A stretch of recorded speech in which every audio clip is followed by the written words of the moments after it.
from the beginning, the little female and her brother practice skills they'll need one day, when they'll have to leave the safety of the shallows for the dangerous seas beyond.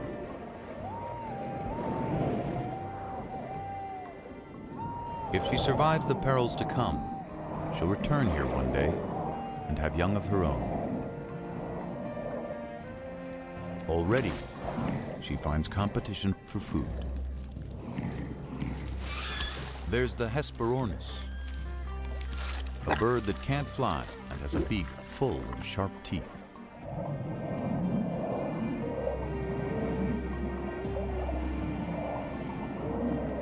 And the Styxosaurus, a distant cousin of the dollies with a supersized neck.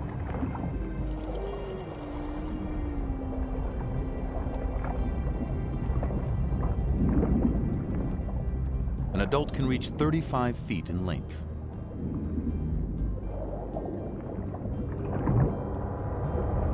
More than half of it, neck.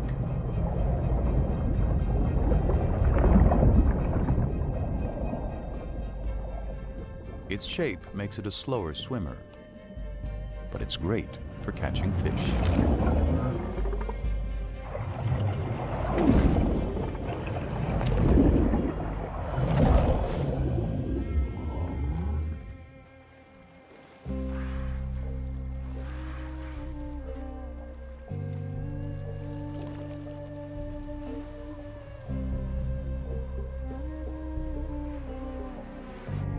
The little dolly soon comes across creatures that move by pumping jets of water from their shells.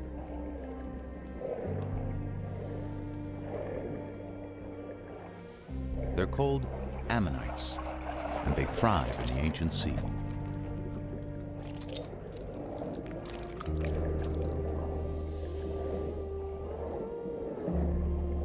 They have rock-hard armor, and perhaps another defense: swim too close like the little female and get a face full of ink.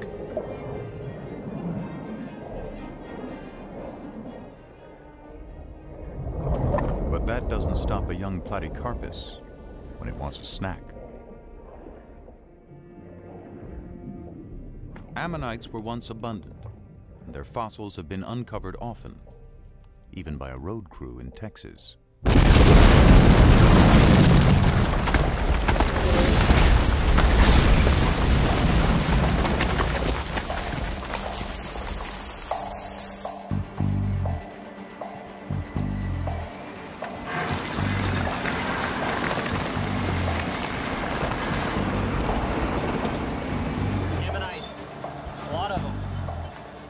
There were many kinds of ammonites, and we know when most of them lived, so their fossils are like markers in time.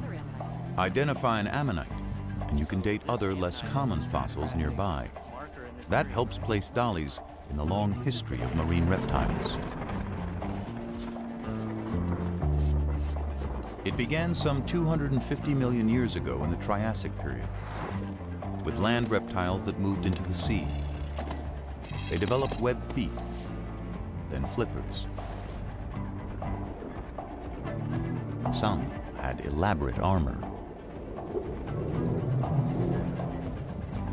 Into the Jurassic, they continued to evolve.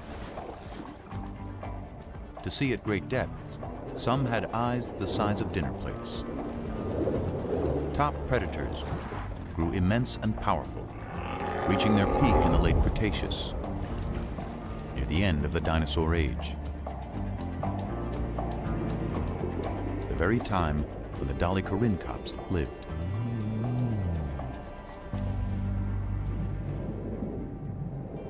Months have passed, and the female and her brother are now juveniles.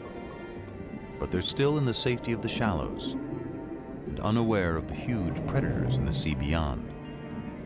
For now, they're mastering the art of catching their favorite prey, herring-like fish called encotis.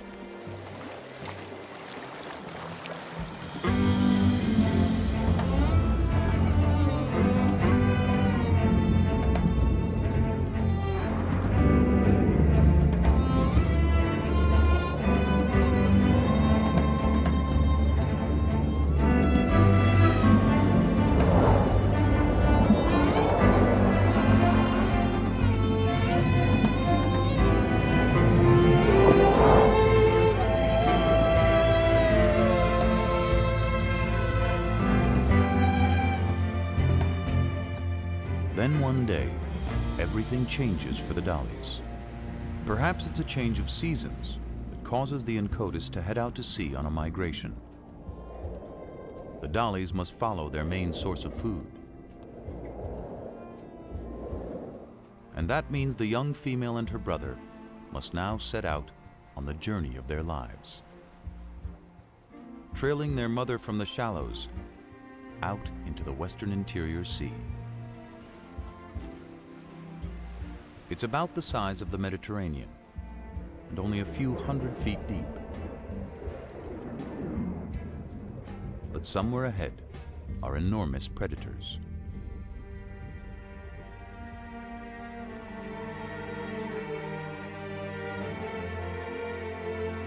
We know because where those predators once swam, the layered earth holds their remains as if a vast graveyard.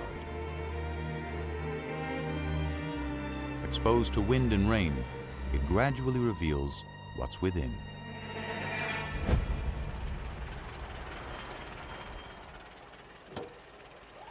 A remarkable discovery was made by Charles Sternberg and his sons, pioneering fossil collectors in the American Midwest. I covered it so nobody else would notice and disturb it. Yeah. Skull looks like some kind of tylosaur. Big one.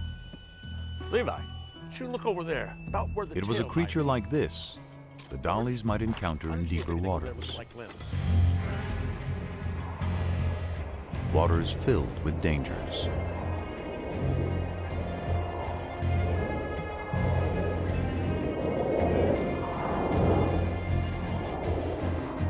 The Tusiteuthis was a massive hunter, like the giant squid of today. Up to 30 feet long and abundant in the inland sea.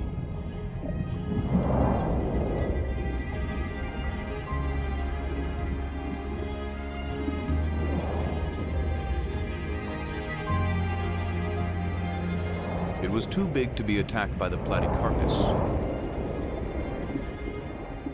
who settles for smaller prey.